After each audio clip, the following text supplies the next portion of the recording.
Hey all, Hiba here. Welcome to the channel and welcome to a video on Sea of Conquest. And in this video here, I'll try to explain why this game is so good, because this is honestly one of the best games I've played in a very long time. So I'm gonna try to give a little bit of an explanation why that is in this video.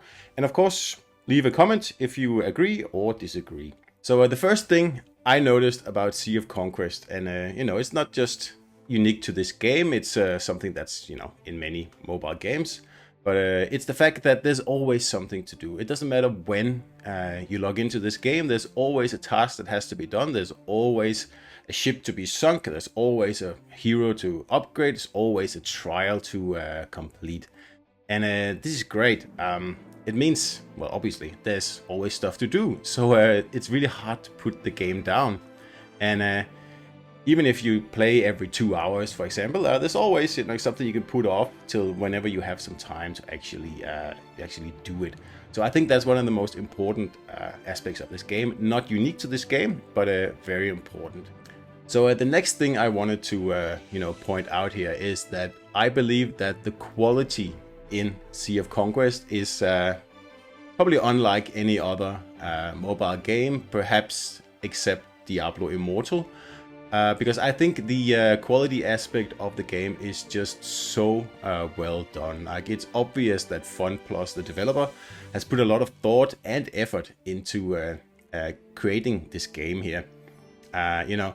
All the assets in the game are just really high quality, and it's everything from animations to textures to sound and music, and of course game mechanics as well. It's very comprehensive, and it has obviously been going through a lot of planning, and it's being executed very well in the game. And I think that's something to applaud, because a lot of mobile games are a little bit rushed, and they have some rough edges that no one really cares about. But sure, Sea of Conquest has a few rough edges, nothing big though, and nothing like any other mobile game, if you ask me, even console games. I know there's no such thing as AAA games on mobile, but if I had to pick one, I would probably say that Sea of Conquest qualifies. So next up is the fact that this game is suitable for anyone, and pretty much any way you want to play it. If you want to play this game by yourself, just puttering around, sinking a ship here and there, getting some good stuff from a sea monster every second Thursday, and or if you want to trade, or if you want to create a little gang that just solely focuses on trading in, say, one corner of the map, you can totally do that. There's nothing stopping you. You can also go the full Monty and join a really focused gang and try to really become the Pirate King, or at least be part of the gang that has the Pirate King.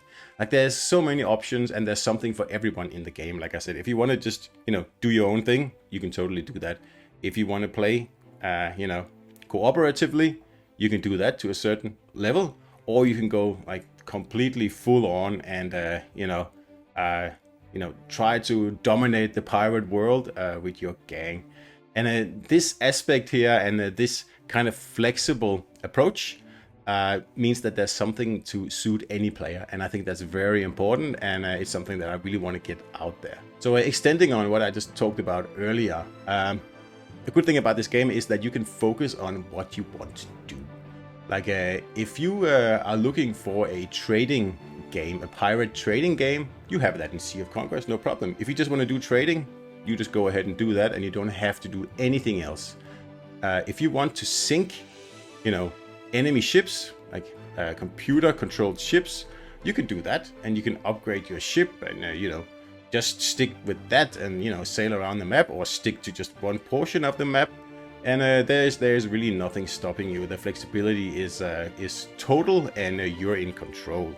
And if you like I said earlier, the full multiplayer experience, that's totally doable as well. So there's something for everyone, and you can focus on what you like, and that is so important in this game here. It doesn't force you to do something that you don't want to do. I mean, if you don't want to do trials, you just don't do trials. There's nothing stopping you. If you just want to, trade, you just go ahead and trade. And, you may not be able to complete some other aspects of the game, but that doesn't matter if all you're interested in doing is trading, right?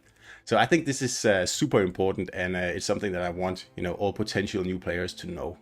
Now, of course, Sea of Conquest is primarily, at least focused on multiplayer or cooperative play or gang play, and the possibilities in this area of the game are enormous. If you want to rise in the levels within your gang, you have to put in some serious effort. And for some people, that is the aspect they really like about this game here. They don't really care about solo PvEing or exploring the map or trading or anything like that. They just want to compete with other players within the gang of who can progress the more, and of course compete against other gangs, who can take over the most territory, who can take over the whole map, and who can become the pirate king. So this is obviously the core of the game. It doesn't mean that you have to focus on that side of the game, but it is the end game, really. And it's really well done, and something that a lot of players are really, really enjoying. All right, so the next thing I want to talk about is the rewarding feeling of progress that's in this game here.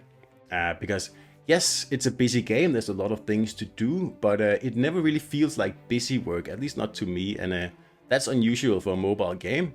And that's primarily because I think, the progress is very well measured. So if you do something like intensely for an hour that you spend a lot of time and effort on doing, you can feel the result after. And unlike, for example, Diablo 4 on consoles, like the enemies and the tasks here, they aren't scaled. I mean, if you are level 5 and you try to take on a level 40 sea monster, you will be wiped out immediately. And if you are PvPing and you're level 22 and you pick on a level 12 player, you can sink them in one shot. So these are the things that make you feel powerful, and I think that's very important in a game like this, especially such a grindy game like this. So if you spend a whole day going from level 19 to level 20 on your flagship, and once you take that flagship out and try to whack a few monsters, you can really feel that you have become a lot more powerful. And those level 26 monsters from earlier, they are not a problem anymore, and suddenly the level 30 monsters are the ones that present a problem. So the progression is very well measured, it's very rewarding, and it's one of the best things about this game. Alright, next thing I want to touch upon is the pay to win aspect, because obviously, sure, you can pay money to play this game, but looking back at the stuff I said earlier, you don't have to. If you just want to trade and do piratey things, or do piratey things with your friends, or just create a little gang and do a little like odd jobs here and there, you could do that, and you don't have to pay $1 to do that. I would claim that the only reason to pay money in this game is if you want to be competitive in players versus players. Because obviously there's a lot of whales in this game that spend thousands of dollars on upgrading their ships. And if you want to keep up with those guys, well, you're going to have to put in the money to do it. And there's nothing wrong with that. Some people really thrive doing that. And of course, some people just play this game for the free-to-play aspect. So it all makes sense. And there's really no need to pay money to play this game. It's a free pleasure. Alright, so next up is the fact that this is a mobile game, obviously. And of course it's not the only mobile game in the world, but because this game requires, or at least asks you to do a lot of tasks pretty much all the time, it's very handy that it's on your mobile. So anytime you have 5 minutes, you're on the train, on the bus, at your lunch break, or just have 5 minutes here and there, you can just whip out your phone and get a few things done that you don't really have to worry about. It's very unlike console games, for example, where you come home and you make dinner or whatever, and then you sit down for 2 hours, very concentrated game time, and try to get stuff done. That's not the case here. Like, you have like multiple small sessions where you get stuff done just like normal mobile games, except this is just such a comprehensive game, so this really works out in its favor, works really well. So just something that I would like to put out there as well. Alright, so next thing I wanted to touch upon, something that I find extremely well done in this game, is the longevity. I can see this game being a staple on mobiles for many years to come. It's obviously built with longevity in mind. The whole game is like squarely focused on making it fun to play for a very long time. And with seasons incorporated already from the beginning, like we already have 3 seasons, and the game has only been out for, like officially out for about 2 months. That's a good start. And if you look at the content in the seasons, it's also very good content. Season 1 was excellent. Season 2 was even better. And one of the best things about Season 2 is that it expanded on the gameplay by introducing new aspects to the game, like for example trinkets, and just in general, not just giving you new content, but giving you new possibilities and abilities, and that's very important. And if FunPlus keeps this up in the coming seasons, it's going to be really hard to put this game here down, especially when you have when you're invested a little bit, like most of the players are at this point. And I'm sure that's been the plan all along.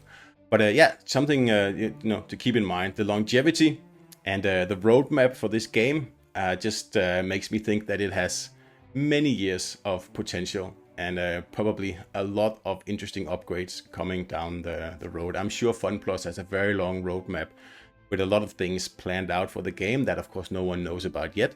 But I can see that with the effort the developer has put into this game, I'm sure they have a lot of things on the back burner for us to experience in the coming years. So that's of course excellent, because no one wants to invest time in a game that is going nowhere.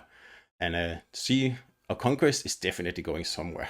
Lastly, I just wanted to touch upon the community here, because the community in this game is also fantastic, I think. The Discord server is like booming with life. There's 125,000 members or something like that. And when you log into the game and you play in gangs, and everybody so far that I've met, very friendly and always helping each other. And of course there's gang wars, that's part of the game. But within gangs, I find that everyone's really supportive, helping each other and answering questions. And I haven't seen any bullying, even from like the big whale players who could sink any other player in one shot. Primarily because they have a lot of other things to do, and sinking other players doesn't really grant you any bonuses worth talking about, so it's just a waste of time. Alright, that was my thoughts on Sea of Conquest. I hope you enjoyed this video, and do let me know in the comments if you agree or don't agree. I love to read all comments. So yeah, I hope you enjoyed it. Don't forget to subscribe, and I'll see you out there.